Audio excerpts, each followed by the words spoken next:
Hello everyone, my name is Saurabh Kumar and आज हम लोग पढ़ेंगे NCERT class 7 chapter 10 an alien hand supplementary वाले बुक का इंग्लिश से। ठीक है।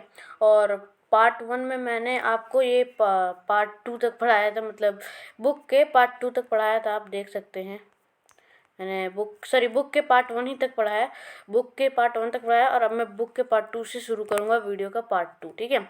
तो पिछले वाली वीडियो में मैं एक ही साथ डाला था, बट कुछ एडिटिंग के प्रॉब्लम की वजह से वो वाला पार्ट कट गया। ठीक है। तो चलो हम लोग आगे करते हैं यहाँ से शुरू। पार्ट 2 है ये। Next day when Tillu father went to work he founded the control room full of excitement. तो अगले दिन जब टिल्लू के जब पापा हैं जब काम करने जाते हैं तो वो देखते हैं कि जो कंट्रोल रूम है वो पूरी तरीके से एक्साइटमेंट से भरा हुआ है।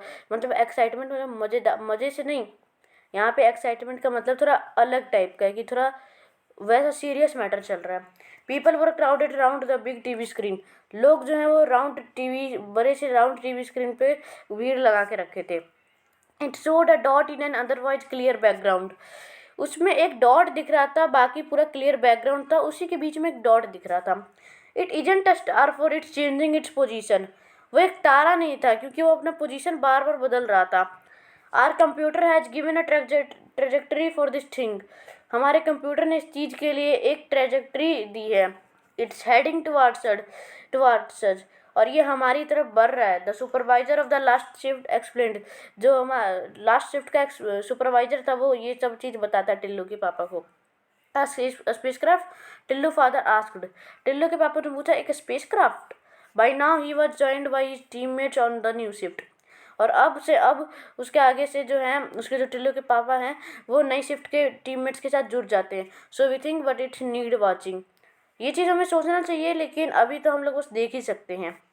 तो ये वहाँ के नई शिफ्ट वाले लोग बोलते हैं, a spacecraft where from the solar system wasn't known to have any life anywhere else except on their planet। एक स्पेस क्राफ्ट, लेकिन वो कहाँ से आ सकता है?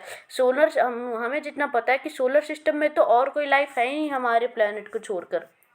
Tilu's father recalled the ancient days record in the archives at the Central Bureau when their ancestors had a well-developed space program and had searched the solar system with manned and unmanned spacecraft and found that were they indeed alone। Tillu के जो पापा है वो ancient days के बारे में जो records archive में रखे रहते हैं सेंट्रल ब्यूरो के, वहाँ पे जाते हैं और उन्हें देखते हैं जहाँ पे उनके जो एंसेस्टर थे, मतलब उनके पुराने जो लोग थे, उनके पास एक वेल डेवलप्ड स्पेस प्रोग्राम था और उन्होंने सोलर सिस्टम के बारे में अच्छे से सर्च करके रखा था विद मैनेड एंड मैनेड। हर तरीके से स्पेस क्राफ्ट के बारे में उनकी जानकारी उस पर थी पहले के लोगों के ऊपर। ठीक है। And found they that were indeed alone. और वो लोग पाते हैं कि वो लोग तो अकेले ही हैं। During the days of energy shortage and underground life they had no space program. अभी तो इन दिनों में एनर्जी की इतनी शॉर्टेज और अंडरग्राउंड लाइफ है, इसलिए उनके पास कोई स्पेस प्रोग्राम है ही नहीं।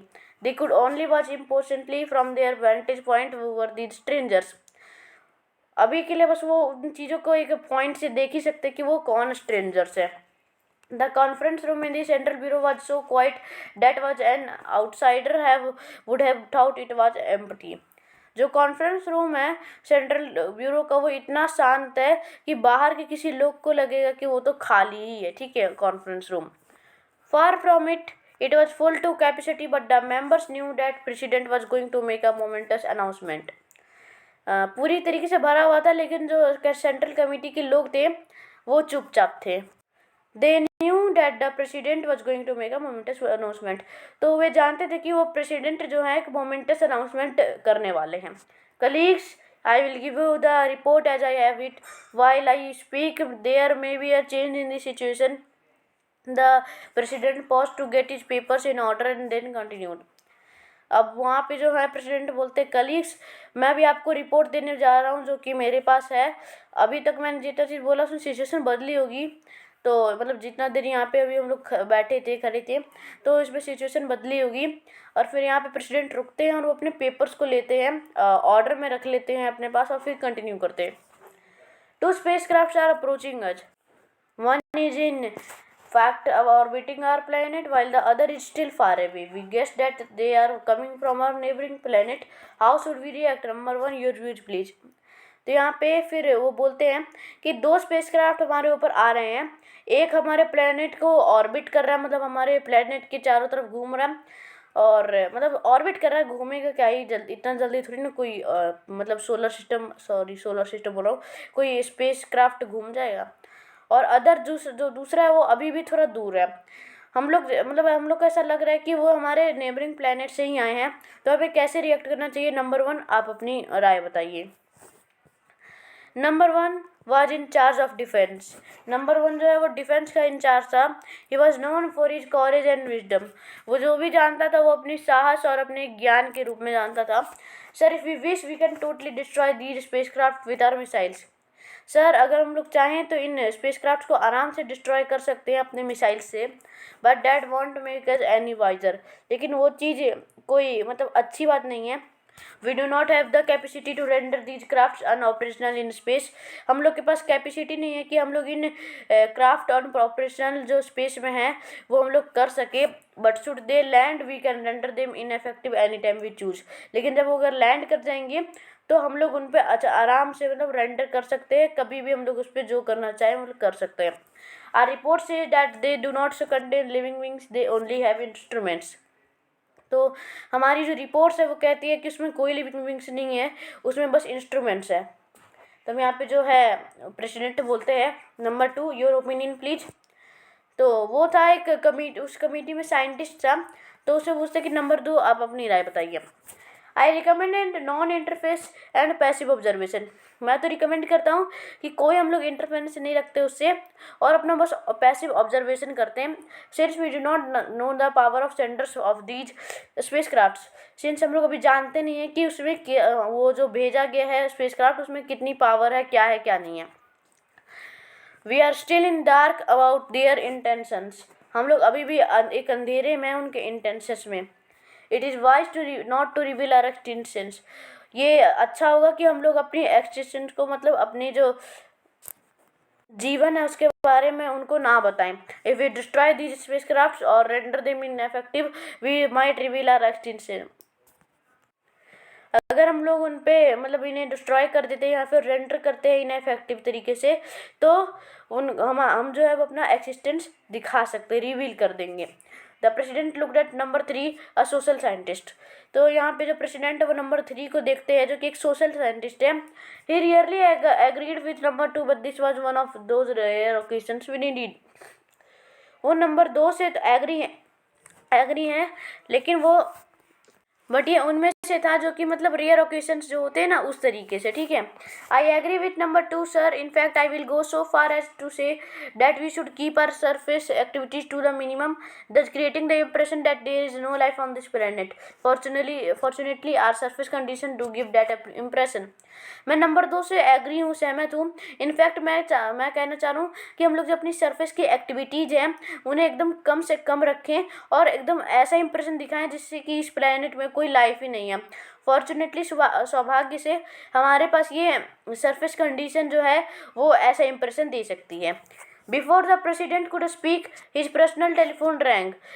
मतलब प्रेसिडेंट कुछ बोलते हैं उससे पहले क्या होता है कि उनका जो टेलीफोन है वो बजता है। He lifted the receiver and listened quietly for a minute. तभी क्या होता है कि वो जो रिसीवर है उसका कॉल उठाते हैं और शांति से मतलब 1 मिनट के लिए सुनते हैं। Colleagues, he announced, the first spacecraft has landed. वो बोलते हैं कि कलीग्स जो पहला स्पेसक्राफ्ट है वो लैंड कर चुका है। अब आगे बढ़ते हैं तो यहाँ पे थर्ड पार्ट आ जाता है, ठीक है। तो यहाँ पे कॉम्प्रिहेंशन चेक जो है वो पढ़ लेते हैं, जो क्वेश्चन है वो समझ लेते हैं, जैसे कि हम लोग जो सेकंड पार्ट में पढ़े हैं वो थोड़ा समझ जाएंगे। Why was every one in the control room greatly excited. तो जो कंट्रोल रूम में सारे लोग थे वो इतना एक्साइटेड क्यों थे, मतलब इतना सीरियस क्यों थे? तो क्योंकि देखो कुछ डॉट्स दिख रहे थे मतलब सोलर सिस्टम में जो कि मतलब अपना पोजीशन बदलते जा रहे थे, हमारे तरफ आ रहे हैं, ठीक है। इसलिए उनके अंदर अलग से उत्सुकता है कि जानने की कि ये क्या है, क्या चीज़ है। सेकेंड है, वह द स्पेसक्राफ्ट मैनेड और unmanned, how do you know it. क्या वो स्पेसक्राफ्ट मतलब मैनमेड है या अनमैनेड है? ये चीज़ तुम्हें कैसे पता चलेगी? तो देखो मेरे हिसाब से तो वो मैन मेड ही है, क्योंकि जैसा कि हम लोग ने बिफोर यू रीड में पढ़ा था कि नासा ने कुछ मार्स पे दो स्पेसक्राफ्ट भेजी हैं, वाइकिंग 1 एंड वाइकिंग 2। तो मेरे हिसाब से लगता है कि ये मैन मेड ही है, ठीक है। अब आंसर्स में हम लोग देखेंगे कि क्या होगा। Number 3, what did number 1 and number 2 suggest that should be done about the alien spacecraft? Number 1 और नंबर 2 ने क्या सजेस्ट किया एलियन स्पेसक्राफ्ट के लिए? तो नंबर 1 क्या था? इंचार्ज ऑफ डिफेंस था। वो कह रहा था कि हम लोग इनके जो स्पेसक्राफ्ट हैं उन्हें आराम से मतलब वो कर सकते, डिस्ट्रॉय कर सकते हैं, लेकिन वो अभी स्पेस में है, इसलिए हम लोग के पास ना कैपेसिटी नहीं है कि हम लोग उसे रेंडर कर सके। लेकिन जब वो लैंड हो जाएंगे तो हम लोग उन पर आराम से रेंडर कर सकते हैं कभी भी। और नंबर 2 कहते हैं कि ऐसा करना गलत होगा, क्योंकि इससे वो लोग को हमारे मतलब प्लेनेट की सरफेस की एक्टिविटी पता चल जाएगी। इसलिए हम लोग को एकदम शांत रहना और उनके बारे में ऑब्जर्वेशन करना है कि वो क्या कर रहे हैं, ठीक है। आगे बढ़ते हैं। तो यहाँ पे फिर से कुछ 3 पॉइंट्स है जो कि हम लोग को पढ़ लेने हैं, मतलब पढ़ लेंगे उसके बाद अच्छे से समझेंगे नीचे। Tillu accompanies his father to the control room. Tillu जो है वो अपने पापा के साथ कंट्रोल रूम में जाता है। In his excitement he presses the all important red buttons on the panel and the mechanical hand from the alien spacecraft stops working. वो अपने एक्साइटमेंट में सारे इंपॉर्टेंट रेड बटन जो पैनल में थे उसे दबा देता है, और जो मैकेनिकल हैंड है एलियन स्पेसक्राफ्ट का वो बंद कर जाता है काम करना। The mechanical hand is activated again but it finds no signs of life on that planet. जो मैकेनिकल हैंड है वो फिर से एक्टिवेट होता है, लेकिन उससे फिर कोई इस प्लेनेट में कोई साइन नहीं दिखता है कि इस प्लेनेट में कोई लाइफ है कि नहीं। अब आगे बढ़ते हैं। It was a red letter day in Tillu's life. ये टिल्लू के लाइफ में एक रेड लेटर डे है। The day he was waiting for, जो दिन वो चाहता था, वेट करता था, इंतजार करता था। For his father had at last taken him to the control room. उसके पापा जो है वो आखिरकार उसको कंट्रोल रूम में from here he could see the alien spacecraft on his TV screen. और यहाँ से वो एलियन स्पेसक्राफ्ट को टीवी स्क्रीन में देख सकता है। What a funny looking thing daddy, what does it contain? Tillu ask. Tillu पूछता है कि इसमें क्या मजाकिया चीज़ है पापा, इसमें क्या है ऐसा? His father shook his head. उसके पापा उसका सिर हिलाते हैं और देखते हैं, मतलब सॉरी उसके पापा जो वो है मतलब अपना सिर हिलाते हैं और बोलते हैं कि अभी कुछ कहा नहीं जा सकता है। We are only allowed to observe it from far. हम लोग को बस अभी ऐसा अलाउ किया गया कि हम लोग बस उन्हें दूर से ऑब्जर्व करें। But we control all its parts and can exercise our power if it is up to any mischief. लेकिन हम लोग उनके सारे पार्ट्स को कंट्रोल कर सकते हैं, उनकी पावर को एक्सरसाइज कर सकते हैं, मतलब उनकी पावर जो भी वो अगर हमारे साथ कुछ मिसचीफ करते हैं तो हम लोग उनकी पावर को कर सकते हैं रिड्यूस, ठीक है। He pointed to an impressive panel with several colored buttons on it. Tillu looked at them wistfully. वो एक इम्प्रेसिव पैनल में उन्हें मतलब उसके टिल्लू के जो पापा हैं वो टिल्लू को एक इम्प्रेसिव पैनल दिखाते हैं, पॉइंट आउट करते हैं वहाँ पर, और उसमें दिखाते हैं कि अलग अलग कलर्स के उसमें बटन्स हैं। टिल्लू उस चीज़ को बहुत ध्यान से देखता है, ठीक है। Look, it's up to something, Daddy. Tillu suddenly noted some movement in the spacecraft. Others in the control room saw it too. All eyes were now glued to the screen. फिर वो टिल्लू तुरंत बोलता है, टिल्लू को जैसे ही उस स्पेसक्राफ्ट में कुछ सडनली कुछ नोटिस दिखता है, उसे अलग तरह का मूवमेंट दिखता है, तो वो बोलता है कि देखो पापा कुछ उसमें हो रहा है। तो जो दूसरे लोग थे वो भी देखने लग जाते हैं कंट्रोल रूम में। सारे लोगों की आँख जो है स्क्रीन से चिपक जाती है। A mechanical hand was emerging from the spacecraft. जो मैकेनिकल हैंड है वो स्पेसक्राफ्ट से एमर्ज कर रहा है, निकल रहा है। It was approaching the surface of the planet. वो हम लोग के सरफेस के प्लेनेट को अप्रोच करने वाला, छूने वाला। It bent and touch the soil. वो मतलब बेंट होता है और सॉइल को छूता है। What was it up to? People crowded towards the screen for a closer look. अब क्या होगा? लोग इस चीज़ को देखने के लिए पूरे स्क्रीन को एकदम पास जा करके देखने लग जाते हैं। The telescopic lens of the TV camera zoomed in to the tip of the mechanical hand. जो टेलीस्कोपिक लेंस है टीवी कैमरा का वो जूम होता है और टिप करता है किस पे? मैकेनिकल हैंड पे, ठीक है। Tillu was staring at the control panel and its attractive button. Tillu जो है वो थोड़ा कंट्रोल पैनल और अट्रैक्टिव बटन पे उसका ध्यान जा रहा था। And irresistible desire got hold of him to press the most prominent of all button, the red one. He moved. अब क्या होता है कि उसका अलग एक मन करता है कि हम लोग मैं क्या क्या उसका मन करता है और वो क्या करता है कि सारे बटन्स जो थे उनको दबा देता है, लेकिन रेड कलर वालों को, ठीक है। He moved, there was a shrill whistle and Tillu found himself the centre of attention. जो अभी क्या होता है कि टिल्लू जो है वो एक से श्रिल विशल सुनाई देता है, टिल्लू जो है पूरे सेंटर अटेंशन के सेंटर पे दिखता है। His father pulled him away रफली, उसके जो पापा है उसे वहाँ से दूर मतलब रख कर देते हैं। And restore the red button to neutral position, और जो रेड बटन्स थे उन्हें न्यूट्रल पोजीशन में रिस्टोर कर देते हैं। But the damage was done, लेकिन जो डैमेज था वो हो चुका था। The mechanical hand from the space craft keys to work, जो मैकेनिकल हैंड था स्पेस क्राफ्ट से जो निकला था वो अपना काम कर लिया था। यहीं पे कहानी खत्म होता है। At a press conference held by NASA, a scientist was briefing at the world press.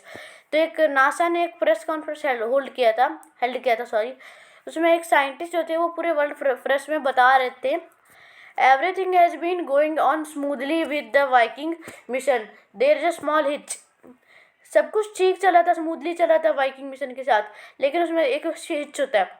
जो मैकेनिकल हैंड है which was to dig out the Martian soil for examination has develop a mail function.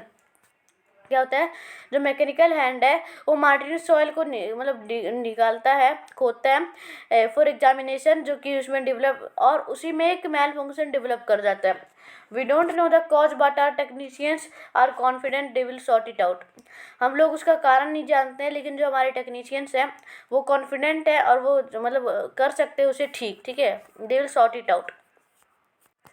And shortly afterwards there was another press release from NASA, और थोड़ी देर बाद ही एक another press release होता है NASA से। The mechanical hand is working again thanks to the effort of our technicians. जो mechanical hand है वो फिर से काम करने लग जाता है, हम लोग अपने टेक्नीशियंस को धन्यवाद दे रहे हैं। Soil samples are being collected and examined.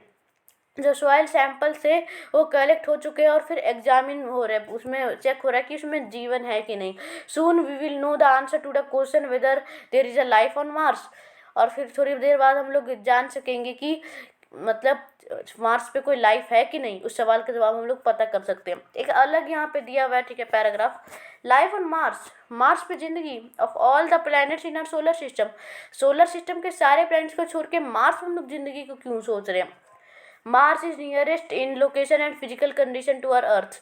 Mars जो है वो लोकेशन के बहुत पास है धरती से, और उसका जो फिजिकल कंडीशन है वो भी धरती के तरह ही है, जैसा ही है। So the scientist behind the Viking mission were hopeful finding life on Mars. जो इसलिए जो साइंटिस्ट है वो वाइकिंग मिशन के ऊपर इतना होपफुल है कि वो मार्स पे ज़िंदगी खोज ले। But they were in for a disappointment, लेकिन वो एक डिसअपॉइंटमेंट में हो गए, क्योंकि जो the Viking mission found no sign of life on Mars. लेकिन जो वाइकिंग मिशन है वो मार्स पे कोई साइन नहीं पता कर पाता है लाइफ का, ठीक है। और इस कहानी को लिखे कौन, जयंत नार्लिकर, ठीक है। अब यहाँ पे कॉम्प्रिहेंशन चेक है, ठीक है, और उसके बाद एक्सरसाइज है। तो कॉम्प्रिहेंशन चेक पहले हम लोग पढ़ लेते हैं। What do you think the mechanical hand was trying to do. Mechanical hand क्या करना चाह रहा होगा। Second question, Tillu press the red button and the damage was done, what were the damage. Tillu ने रेड बटन दबाया और डैमेज डन हो गया, मतलब डैमेज मतलब हो गया पूरा। तो डैमेज क्या हुआ होगा। थर्ड क्वेश्चन है, where had the space craft come from, और जो स्पेस क्राफ्ट है वो कहाँ से आया होगा। Fourth question, on which planet do Tillu and his parents live, किस प्लेनेट पे टिल्लू और उसके पेरेंट्स जो है वो रहते हैं। अब यहाँ पे कुछ एक्सरसाइज है वो भी पढ़ लेते हैं। पहला क्वेश्चन है, if you had to live in the home like Tillu, what parts of life would be you find most difficult, what comprehensions might there be. अगर तुम्हें टिल्लू के जैसी लाइफ जीने का मौका मिल जाए तो उसमें आपको किस किस तरह की मुश्किलों का सामना करना पड़ेगा और क्या क्या तरह का कॉम्पनसेशन आपके साथ होगा। सेकंड क्वेश्चन है, what if anything might drive mankind to make their homes underground, और व्हाट क्या होगा अगर हम लोग जो है अपना घर को नीचे बना लें। थर्ड क्वेश्चन है, do you think there is life on other planets, तुम्हें लगता है कि कोई अदर प्लैनेट्स में कोई लाइफ होगा। Can you guess what kind of people there may be on them, और तुम कैन यू गेस, अगर तुम क्या गेस कर सकते हो कि उस पर किस तरह के लोग होंगे। In what ways are they likely to be different from us, और किस तरीके से वो लोग हम लोग से अलग होंगे, ठीक है। तो चलो इन सब का आंसर हम लोग डिस्क्रिप्शन में बॉक्स में दे दूंगा, मतलब दिखाऊंगा नहीं, डिस्क्रिप्शन बॉक्स में ड्राइव के लिंक पे दे दूंगा, ठीक है, आप जाकर उसमें देख सकते हैं, ठीक है। तो चलिए इस वीडियो को एंड करते हैं। इस वीडियो को लाइक कर दीजिएगा, लाइक कमेंट 10 लाइक कमेंट जल्दी पूरा करा दीजिएगा और इस वीडियो को शेयर भी कर दीजिएगा हर जगह फिलहाल मेरे वीडियो को, और मेरे चैनल को सब्सक्राइब कर दीजिए। लेटेस्ट वीडियो का नोटिफिकेशन आपके नोटिफिकेशन सेक्शन में आ जाए और बेल आइकन दबा दीजिए जिससे कि टाइम पे वीडियो का नोटिफिकेशन आपके नोटिफिकेशन सेक्शन में आ जाए। तब तक के लिए इस वीडियो को एंड करता हूँ। जय हिंद, जय भारत, बाय।